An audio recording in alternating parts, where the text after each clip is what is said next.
Olá, professores e pedagogos. Nós estamos hoje na nosso último dia da jornada pedagógica. Eu acho que até ouvi que pena!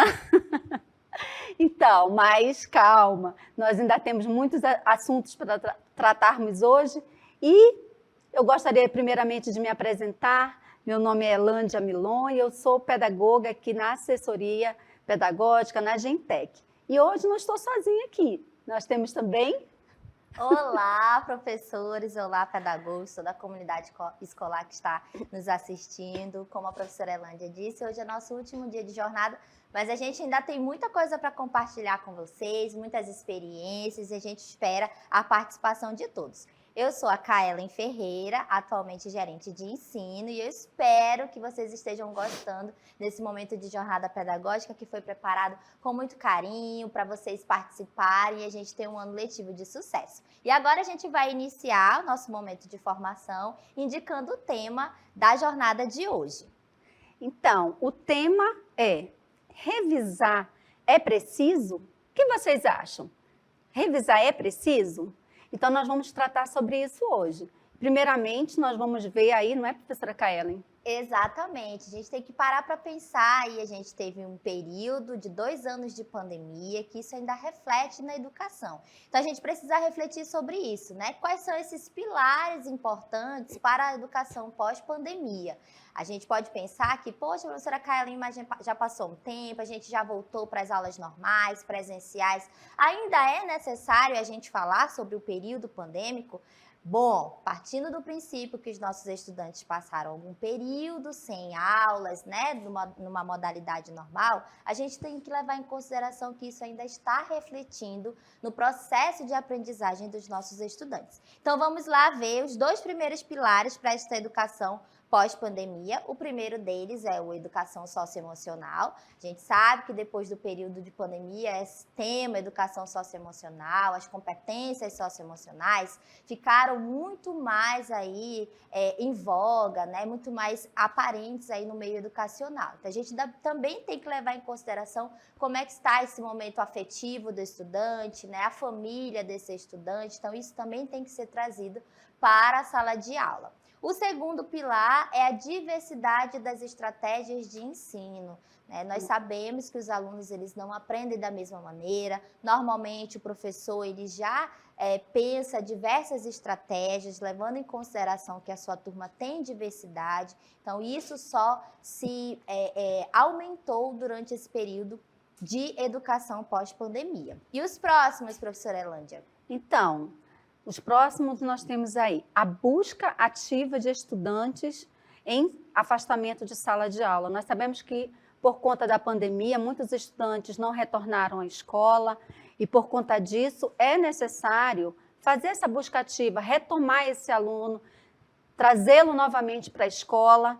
E isso é um papel que as secretarias, as coordenadorias estão à frente para trazer o aluno novamente para a escola. E também um outro pilar importante é o monitoramento das aprendizagens dos estudantes. Acompanhar o estudante no seu desenvolvimento escolar, nas suas possibilidades, nas suas dificuldades. Esse monitoramento é muito importante. E é por isso nós vamos refletir, né, na tarde de hoje sobre esses pilares e fazer uma pergunta a você. O que é a recuperação da aprendizagem? Para você, o que é essa recuperação da aprendizagem? Nós podemos ver que a recuperação é a retomada, né, de assuntos e conceitos já ensinados em alguns momentos da vida escolar do estudante. Então, você vai retomar aquilo que efetivamente ele teve acesso, né? Ele aprendeu, ele teve acesso àquele conteúdo, àquele objeto de aprendizagem, mas ele precisa retomar porque não ficou bem entendido. Mas, geralmente, quando se pensa em recuperação da aprendizagem, se foca na revisão de conteúdos e não propriamente nos objetivos de aprendizagem.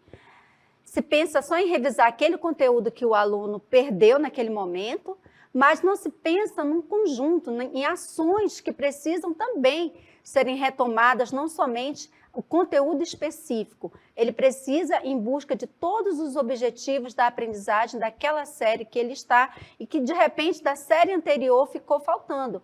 Então, por isso que nós vamos conversar hoje, né, professora Kaellen, sobre a recomposição, que é a próxima cartela que vocês verão, é a recomposição da aprendizagem, desafios e oportunidades.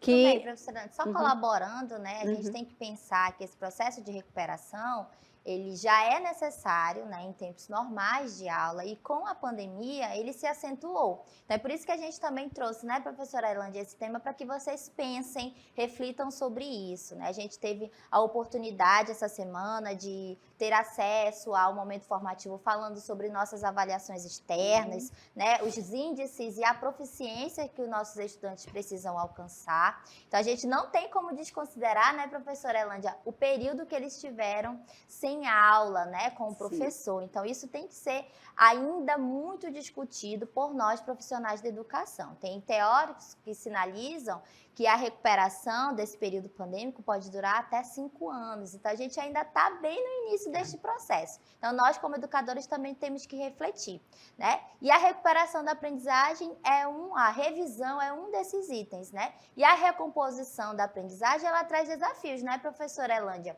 Né? O que ela traz de desafio? A gente teve aí um cenário de ensino remoto, ensino híbrido, ensino presencial, né? Então, a gente teve esses 3 momentos aí durante esse período pandêmico. E aí a gente tem que pensar, recompor o quê e recompor por quê? Eu acho que a gente já conseguiu, né, professora Ailândia, fazer vocês pensarem aí que esse momento de recomposição, de recuperação, ele também permeia as nossas atividades já em períodos normais de aula, mas com a pandemia isso só se acentuou. Então, o que a gente tem, professora Ailândia, ainda sobre recomposição da aprendizagem? Então, nós precisamos ver as mudanças educacionais proporcionadas pelas últimas diretrizes, né, tanto da BNCC quanto do NEM, que é o novo ensino médio. E muitas mudanças ocorreram a partir dessas legislações na educação. Então, nós precisamos estar atentos àquilo que veio de mudanças para que possamos também implementar isso nas nossas escolas. Porque nós temos aí também o gargalo, né, da reprovação do 3º ano, o 6º ano, e a transição entre o nono ano e o ensino médio. Então, são gargalos que nós precisamos estar atentos diante de todo esse cenário que nós vivemos aí desde 2020 e, como a professora Kaellen falou, perdura ainda pelo menos em 5 anos. Então, nós precisamos entender exatamente o que é essa recomposição da aprendizagem. Entendendo isso, nós podemos ter ações para executar na escola. Então, é importante também nós identificarmos o que é essa recomposição da aprendizagem, também trazendo para vocês mais uma pergunta.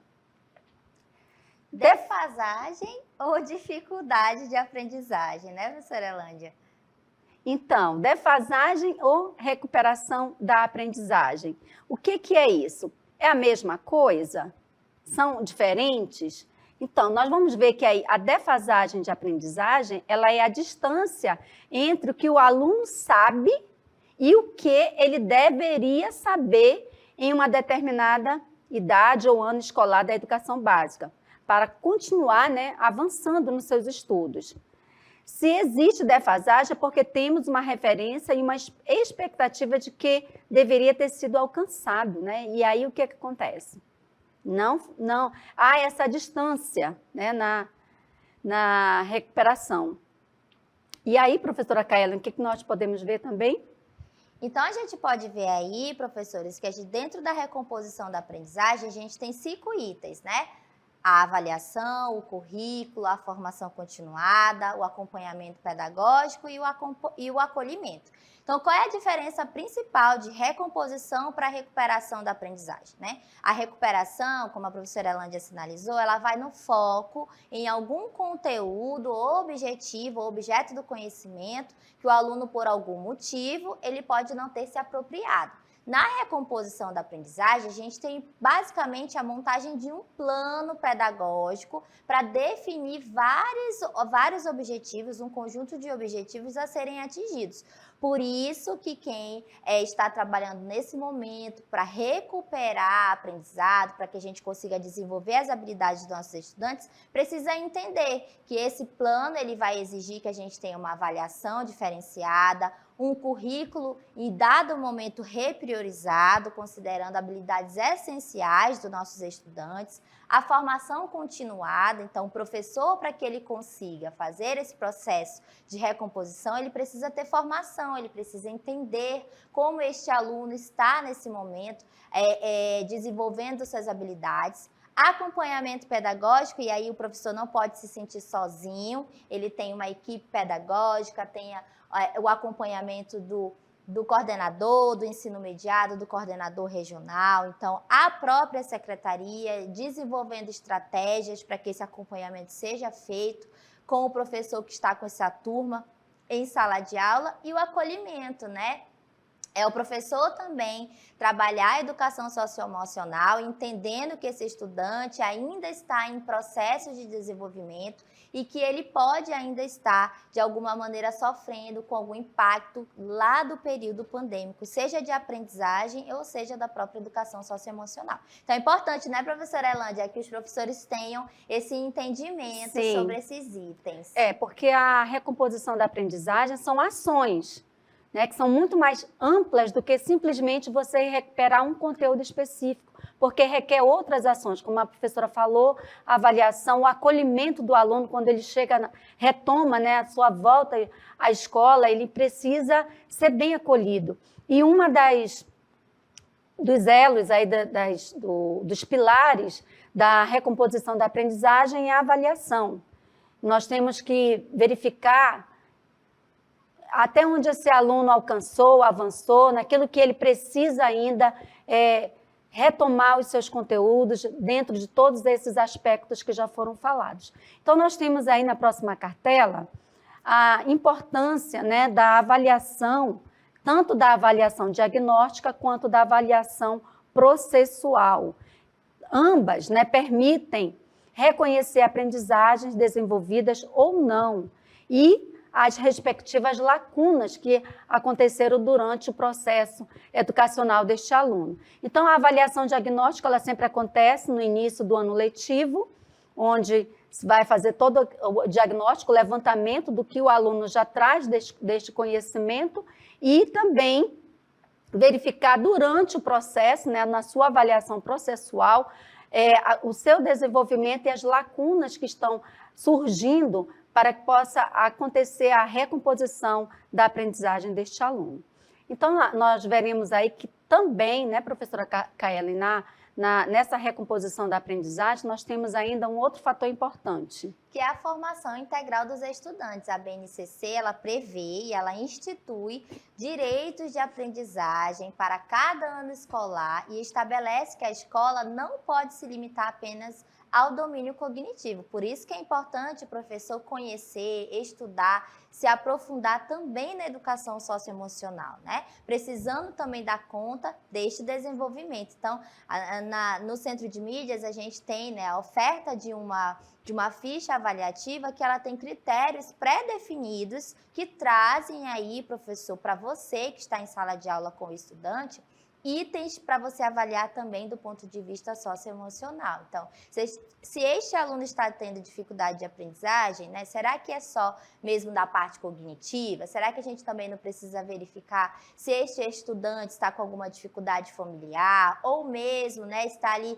de alguma maneira se sentindo constrangido, com vergonha de participar ou até mesmo de sinalizar as suas dúvidas. Então, é importante você, professor, enquanto mediador aí em sala de aula, estar atento ao seu estudante nesse sentido. A educação socioemocional, ela está muito ligada à recomposição da aprendizagem. Por quê? Porque a gente precisa formar esse estudante de maneira integral. Continuando, a gente tem aí o contexto, né, das aprendizagens, da recomposição. Nós precisamos ver esse contexto educacional atual. Como é que ele se encontra?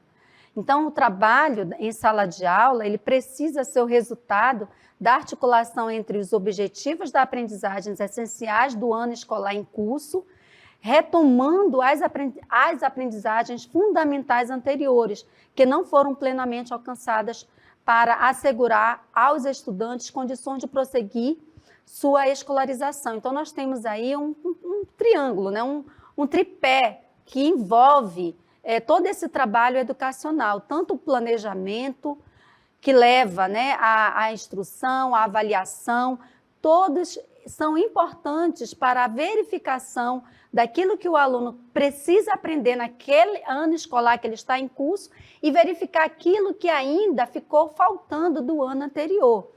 Não é, professora? Exatamente. Nós educadores, a gente sabe que o planejamento ele é flexível e ele também tem que ir de encontro com os objetivos de aprendizado daquele momento. Então, se eu estou no processo de ensino, eu preciso estar atento a essas dificuldades que a minha turma pode ter para mudar essas estratégias de planejamento. Logo, as avaliações também serão alteradas e esse processo de instrução, que é o processo de ensino, também precisa ser considerado no momento que a gente está de recomposição da aprendizagem, né, professora Elândia? Então, a gente também tem que levar em consideração esses itens. Aí a gente tem agora, depois de tudo, né, professora Elândia, que a gente falou, aí a gente traz uma pergunta bem importante para vocês. Com base naquilo que a gente está colocando aqui, explicando para vocês, defasagem ou dificuldade de aprendizagem? Será que tem diferença, professora Elândia? Sim, tem diferença sim. Então, nós vamos tentar entender, né, essas diferenças para podermos ter as ações dentro da nossa sala de aula. Então, a defasagem da aprendizagem nada mais é do que a distância entre o que o aluno sabe e o que ele deveria saber em uma determinada idade ou ano da educação básica, né, para que ele continue avançando nos seus estudos. Se existe defasagem, é porque temos uma referência, uma expectativa do que deveria ter sido alcançado, né, e logo, isso aponta para a possibilidade de medir a distância entre o que deveria ter sido alcançado e o que de fato, né, foi alcançado. Então, a defasagem da aprendizagem é isso, é essa distância entre aquilo que o aluno precisa aprender, né, aquilo que ele já sabe e aquilo que ficou faltando para ele poder prosseguir em seus estudos. E a dificuldade de aprendizagem, o que é? A dificuldade de aprendizagem, ela pode ser motivada, professores, por limitações cognitivas, mas também pode estar associada a fatores emocionais, fisiológicos ou sociais. Ela deve exigir mais do que uma intervenção pedagógica, tá? Então, a gente viu a diferença aí da defasagem para a dificuldade, né? A gente sabe que as avaliações externas, as nossas avaliações internas, elas têm parâmetros que a gente espera que os nossos alunos alcancem, né? Níveis de proficiência, de desenvolvimento de habilidades. Por isso que a gente precisa entender bem esse conceito, né, professora Elândia? Saber diferenciar entre um e outro. E agora a gente vai reforçar um pouquinho o conceito de defasagem para vocês. Então, aí na cartela vocês estão vendo esse conceito de defasagem de aprendizagem. Então, ela aponta para a possibilidade de medir a distância entre o que deveria ter sido alcançado e o que foi de fato alcançado, né? Então, essa linha de tempo aí que você vai verificar dentro da sua sala de aula o que o aluno de fato alcançou e aquilo que ele ainda não alcançou. E a dificuldade de aprendizagem, né, professora Elândia, pode ser motivada, reforçando por limitações cognitivas, mas também pode estar associada a fatores emocionais, fisiológicos e deve exigir mais de uma intervenção pedagógica. Isso vai ser de acordo, né, professora Elândia, com o que o aluno vai trazer, né? Cada estudante é um universo, a sua família também, então a gente tem essas diferenças. Então, claro que a gente não vai poder fazer uma intervenção única. Tudo isso precisa ser analisado, né? E levar em consideração também o currículo, não é, professora Elândia? Sim. Essa mudança de currículo, essa flexibilidade de currículo para a gente atingir os objetivos. E aí a gente traz uma imagem, né, das palavras principais desse universo de recuperação e recomposição da aprendizagem. E, professora Elândia, quais são as que estão mais em destaque? Então, olha só, recomposição das aprendizagens, estudante, professor, e ao redor destas grandes palavras que estão em destaque, há outras que são ligadas, né, fazem referência a essa recomposição, tanto a defasagem, a recuperação, currículo, acolhimento, acompanhamento pedagógico, a frequência dos alunos, o foco nas aprendizagens essenciais, melhores estratégias, evasão e a formação continuada, como estamos fazendo aqui com vocês agora. Exatamente. Então, olha, a recomposição ela traz muitos conceitos.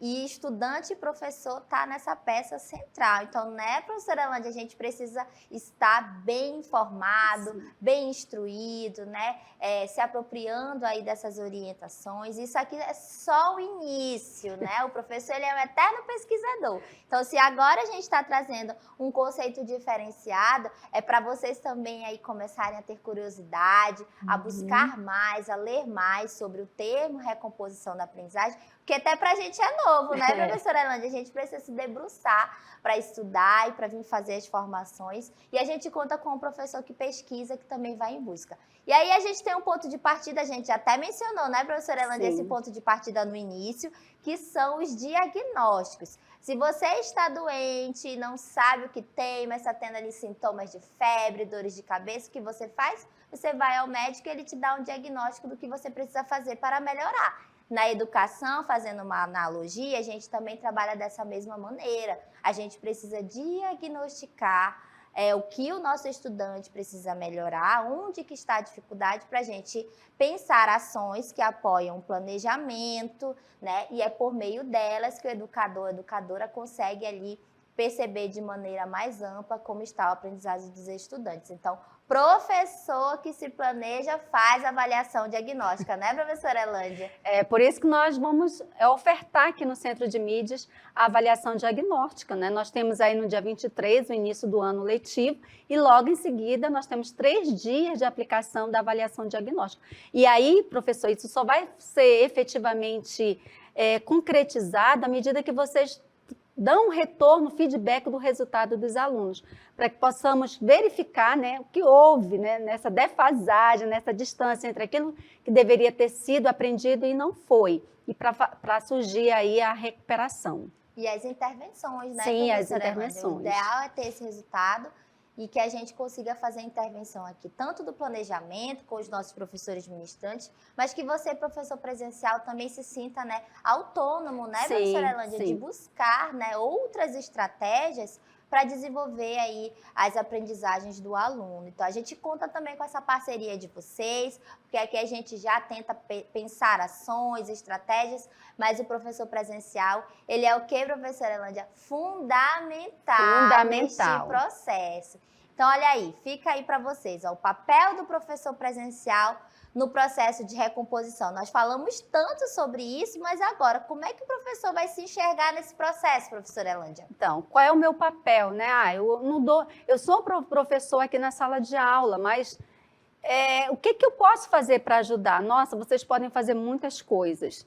Vocês podem organizar o aluno em sala de aula, vocês podem acompanhar, verificar as dificuldades que ele teve, vocês podem organizar as turmas em grupo, monitorar aquilo que está sendo passado a vocês. Por exemplo, vocês têm aí, recebem as atividades complementares. Então, vocês podem acompanhar o aluno, aplicar aquilo que está sendo posto aí para que eles possam recuperar essa aprendizagem. Nós temos aí uma cartela onde mostra os itens, na próxima cartela, por favor, aí. Nós temos aí, olha, vocês podem realizar registros individuais das dificuldades apresentadas pelo aluno, vocês podem promover momentos de escuta com este estudante, propor grupos de atividades e monitoria, e aí, como eu falei, aplicar as atividades complementares e realizar a autocorreção das turmas.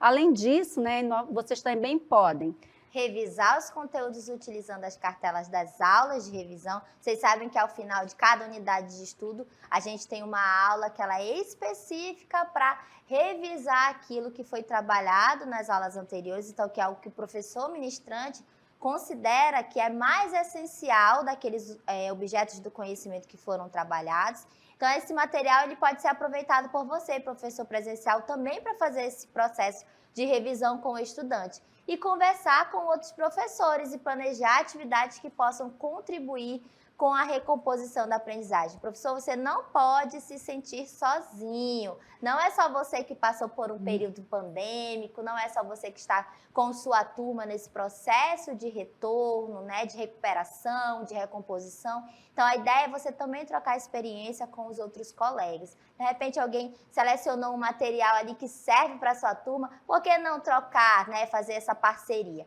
Então, a gente também conta que vocês tenham essa autonomia aí em sala de aula, que vocês estão perto dos nossos estudantes, deem feedback para a gente, mas também montem as suas próprias estratégias. E assim a gente finaliza, né, professora Elândia, nesse primeiro momento, né, o tema de recomposição da aprendizagem. E aí agora a gente vai deixar só na cabecinha de vocês, pensando se o tema que a gente trouxe no início, revisar é preciso. Agora, isso se esclareceu? Será que você concorda ou discorda? Então a gente fecha esse primeiro momento, deixando vocês aí com essa reflexão.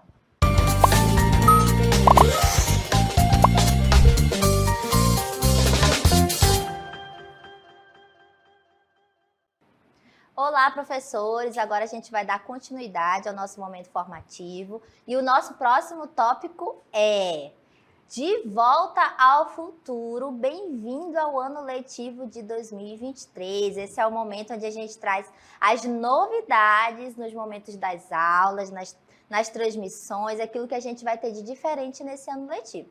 E o primeiro item que a gente vai ter de diferente é a atividade diversificada. O que é isso, professora Kaela? Em que momento é esse de atividade? O que tem de novo nesse momento? Então, as atividades diversificadas, elas se compreendem em um conjunto de estratégias de diversificação da programação da aula do ensino presencial com mediação tecnológica, e ela tem como objetivo apoiar a revisão de conteúdos curriculares, resolver exercícios e realizar interatividades com foco na autonomia dos nossos estudantes. E a gente tem 3 tipos de atividades diversificadas. A primeira delas é projeto de recuperação da aprendizagem. O que a gente tem nesse projeto, professora Elândia? Então, ainda há pouco nós estávamos falando sobre a recomposição da aprendizagem, né? De retomar conteúdos que precisam ainda serem aprendidos pelos alunos. E nós estamos nesse momento ainda desse processo. Então, o Centro de Mídias pensou nessa recomposição da aprendizagem, trazendo algumas atividades com essa finalidade. Uma delas é o projeto de recuperação da aprendizagem, que se dá através de um projeto que nós temos aqui, que se chama Contraturno Digital. E este projeto, ele é voltado para o ensino fundamental de 6º ao 9º ano, e onde a atenção do projeto é o foco, né, nas habilidades mais essenciais das matrizes de referência. Aí nós temos o caderno de exercício para os estudantes. Então, o Contraturno Digital, ele vai trazer aulas vocês vão ver no início da aula, depende do dia da semana, né? Cada dia da semana tem uma atividade diversificada diferente para a retomada desses conteúdos. E, geralmente, vai acontecer aí do Contraturno Digital na segunda-feira. Então, já começa com esse projeto, onde são aulas bem dinâmicas, com uma revisão de um conteúdo específico aí da matriz curricular, aqueles conteúdos bem significativos que precisa de uma retomada, e vocês vão gostar bastante, eu tenho certeza disso. E aí nós vamos ver nas atividades diversificadas, né, com o Contraturno Digital, nós temos aí também um caderno de orientação para o professor, viu, professor? Você vai receber um caderno com todas as orientações de como desenvolver também, após a transmissão, as atividades do contraturno. E também, durante a transmissão, nós teremos um momento tira dúvida com os professores ministrantes durante a transmissão da aula. Vocês vão assistir, daqui a pouquinho vocês vão ver um pouquinho, né, ter um gostinho do que é o contraturno digital. Vocês vão ter esse momento da aula e logo após o professor que está ali no estúdio, ele vai retomar com vocês no momento de tirar dúvidas. E aí vamos assistir... nós temos ainda outras informações para o contraturno digital, nesse projeto da atividade diversificada 1, que é oferta, ele vai ofertar os seguintes componentes curriculares, né? A oferta se dá em língua portuguesa, matemática, história, geografia e ciência. Então, vocês terão aulas desses componentes curriculares, sexto ao nono ano e a primeira série do ensino médio. E aí, ficaram curiosos para saber o que é esse contraturno digital? Nós trouxemos aí um vídeo para que vocês tenham um gostinho, né, do que se trata, daquilo que nós estamos falando. Vamos assisti-lo?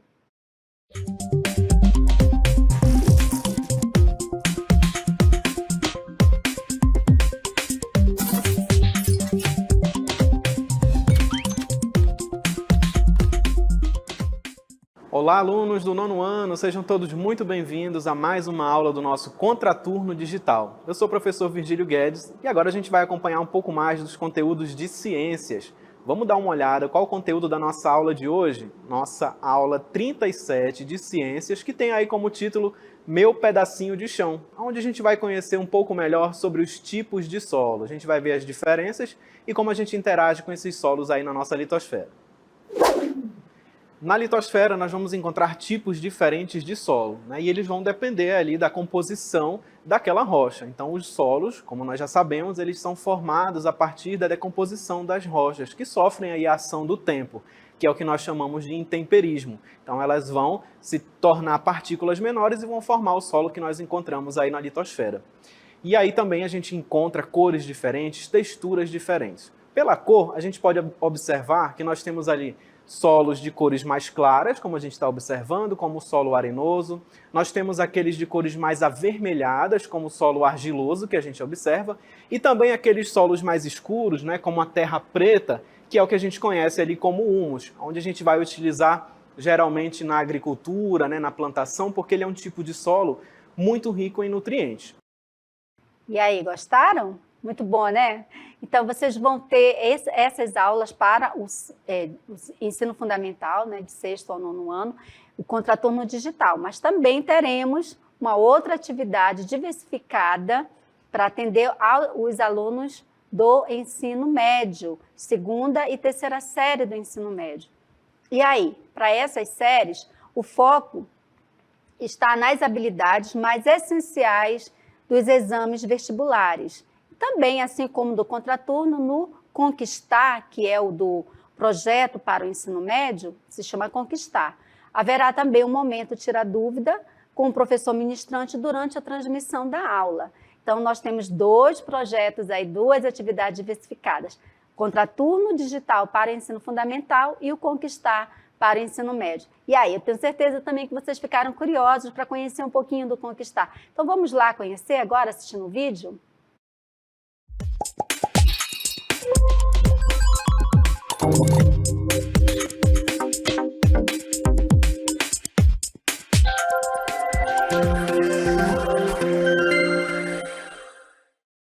Olá, meninos e meninas, estudantes do nosso Conquistar. Eu sou a professora Juliana Moraes, professora de Biologia do Centro de Mídias de Educação do Amazonas. E aí, você já segue a gente lá nas redes sociais? Já? Se não, segue lá, @conquistar.seducan. Aproveita e me segue também, @ju_bio.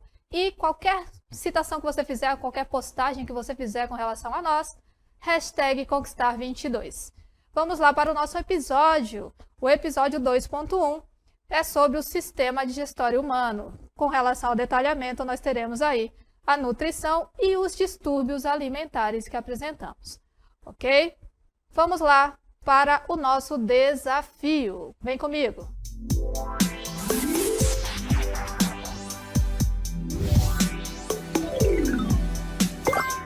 Vamos lá para o nosso desafio 1.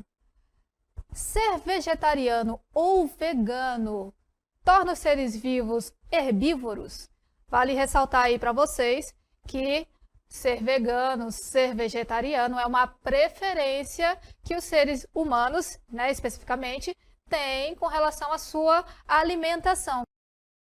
Então, gostaram do Conquistar, muito bom também, né? Igual o Contraturno Digital. Eu só queria fazer uma ressalva, que o Contraturno Digital, ele vai do ensino fundamental de 6º ao 9º ano e a primeira série do ensino médio. E o Conquistar, ele é voltado para a 2ª série e 3ª série do ensino médio, atendendo aqueles focos naquelas disciplinas que eu mencionei, português, matemática, história, geografia, ciências, e assim nós vamos ter muita coisa boa esse ano, né? Muita coisa boa. Esse currículo aí vai estar cheio de atividades de complementação da aprendizagem. A gente espera que vocês gostem, né, professora Erlândia, e participem.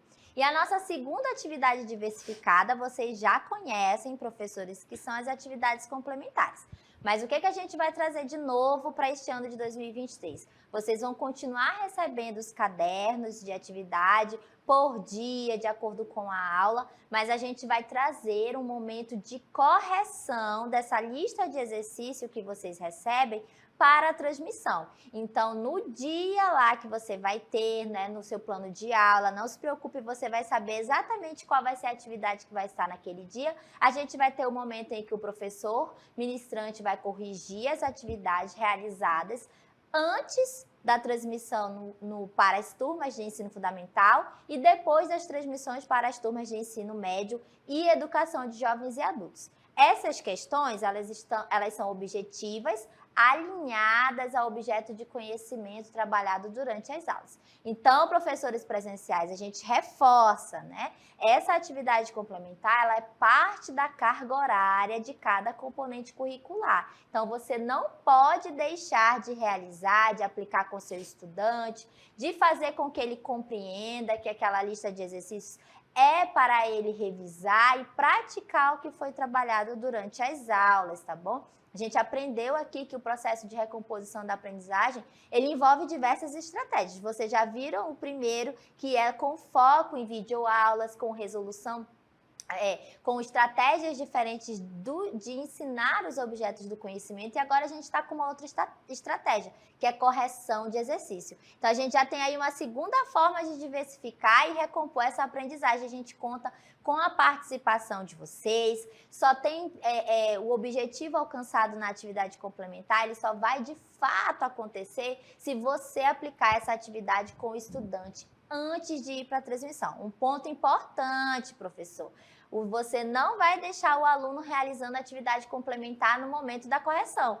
No momento da correção, o nome já diz, já é para esse estudante ter realizado anteriormente, porque no horário de aula, que vai bem especificado no plano, já tem a indicação de quando essa atividade complementar deve ser aplicada. Então, no momento da transmissão, é só para o aluno tirar dúvida, perguntar do professor ministrante, deixar as dúvidas ali no chat. Então, não vai ter aplicação de atividade no momento da transmissão, é apenas correção. E o professor presencial, que é organizado, que planeja, ele vai fazer as leituras didáticas que estão no plano para ele se inteirar e saber qual é a atividade diversificada do dia. Então, a gente conta com vocês para isso, tá bom, professores? Reforçando, essa atividade complementar será realizada em todas as séries do Fundamental, do Ensino Médio e da Educação de Jovens e Adultos, em todos os componentes curriculares. Então, não esqueçam, tá bom? A gente vai ter um momento durante a transmissão para fazer essa correção,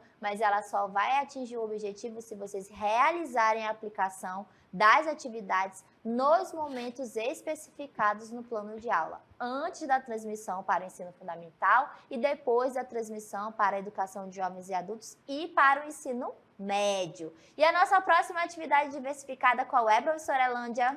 Então, nós temos aí a atividade diversificada número 3, que é também uma bem conhecida de todos vocês, que é o quadro de atividades, que são estratégias diversificadas de interatividade. Então, o quadro de atividades ele foi pensado, né, para gerar esse protagonismo do estudante, a importância, né, na interatividade, levar mesmo o aluno, colocar a mão ali na massa, procurar fazer as atividades. Então, o quadro ele veio com essa finalidade, trazer o aluno como esse protagonista, porque vai gerar a interatividade, é esse momento importante. O quadro ele vai estimular isso, que o aluno participe, que o aluno realize prontamente aquela atividade que está sendo proposta ali pelo professor. E isso vai gerar também o desenvolvimento das habilidades socioeducacionais deste aluno que você, professor presencial, avalia em sala de aula. Então, nós temos aí o quadro de atividades. Só reforçando também, né, professora Elândia, que a gente já teve a oportunidade, né, no ano letivo de 2022, de realizar esse quadro de atividade com as nossas turmas. Então, a gente também tem pontos de atenção, né, professora Elândia? A participação efetiva deste estudante no momento desta interatividade. E quando o professor ministrante ele elabora o plano de aula, ele indica as orientações didáticas, tem quadro de atividade que ele vai precisar de material, elaboração de cartaz, vai precisar de um trabalho em parceria, de dupla, de algum material de pesquisa. Então, o professor presencial ele precisa ler com antecedência estas orientações, porque senão o quadro de atividade perde a sua essência, que é o protagonismo do estudante no momento da interatividade. Então, professor, o senhor tem como procedimento receber esse material do pacote didático com 5 dias úteis de antecedência ao início de cada unidade de estudo, justamente, né, professora Elândia, para que você possa se preparar para as atividades que virão. Então, não dá para, no momento da aula, né, professora Elândia, dizer que não conseguiu se organizar, ou então, os meus alunos não fizeram a atividade no tempo. Isso não é mais para acontecer, porque eu tenho certeza que os nossos professores presenciais utilizam o planejamento, fazem a leitura com antecedência e se organizam para as aulas. Então, a gente pede aí essa parceria, professor, se organize, realize as atividades com os estudantes, projeto Contraturno Digital, projeto Conquistar, eles vão ter todo o material que você vai receber, o projeto também de atividade complementar que a gente vai trazer para interação, para transmissão e também no quadro de atividades, né? Os professores ministrantes pensam e planejam essas aulas com toda a dedicação, pensando nos objetivos alcançados, então a gente pede a colaboração de vocês. E a gente deixa uma frase aí, né, professora Elândia, qual é a frase de incentivo aí para os nossos professores presenciais? Então, professor presencial, a sua parceria é fundamental. Nós temos aí 3 atividades diversificadas para este ano. E a sua participação, ela faz toda a diferença nessas atividades, porque você vai incentivar os alunos a participar, assistir os vídeos, a tirar as dúvidas, a fazer as anotações, a participar. O quadro de atividades, se não tiver a participação do aluno, a participação efetiva do aluno, não tem razão de ter esse quadro. Então, é importante aí aquele momento que o aluno, que é aquele que tem mais vergonha, de ir lá, de pedir a vez, de mostrar aquilo que ele realizou. Então, a sua participação nestas atividades diversificadas deste ano vai ser fundamental, porque aqui nós tentamos planejar e fazer o melhor para que isso aconteça e desenvolva na sala de aula. Muito bem, e aí a gente encerra, né, professora Elândia, esse segundo momento aqui de atividade formativa com as novidades para 2023. E a gente espera que vocês, fiquem engajados, engajem os alunos, né? Desenvolvam essas estratégias de recomposição da aprendizagem e estejam conosco aí, fazendo com que essas novidades, elas atinjam os objetivos esperados e a gente tenha um sucesso no ano letivo de 2023, não é mesmo, professora Elândia? Sim, nós esperamos a participação e envolvimento de todos, até porque nós ainda estamos no ano que precisamos da recomposição da aprendizagem dos alunos e, como vocês viram no primeiro bloco que nós falamos, são ações que estão todas elencadas dentro do currículo, da avaliação, dentro da participação do acolhimento deste aluno, e o Centro de Mídias pensou nessas atividades diversificadas para essa recomposição da aprendizagem. Vocês estão vendo que não é apenas pegar um conteúdo específico e ali desenvolver, são várias ações dentre vários componentes curriculares, para que possamos alcançar, de fato, né, que esse aluno tenha garantido seus direitos de aprendizagens para aquele ano escolar, para aquela série que ali ele está cursando, sem deixar a desejar aquilo que ele deveria ter aprendido no ano anterior. Então, a sua participação é fundamental e eu tenho certeza que vocês estão numa expectativa muito grande, né, professora, para esse início de ano letivo, com tantas novidades e realmente se envolver, participar e trazer esse acolhimento dos alunos para que eles realmente participem é fundamental. Um beijo, professores, e até logo. Bom ano letivo a todos!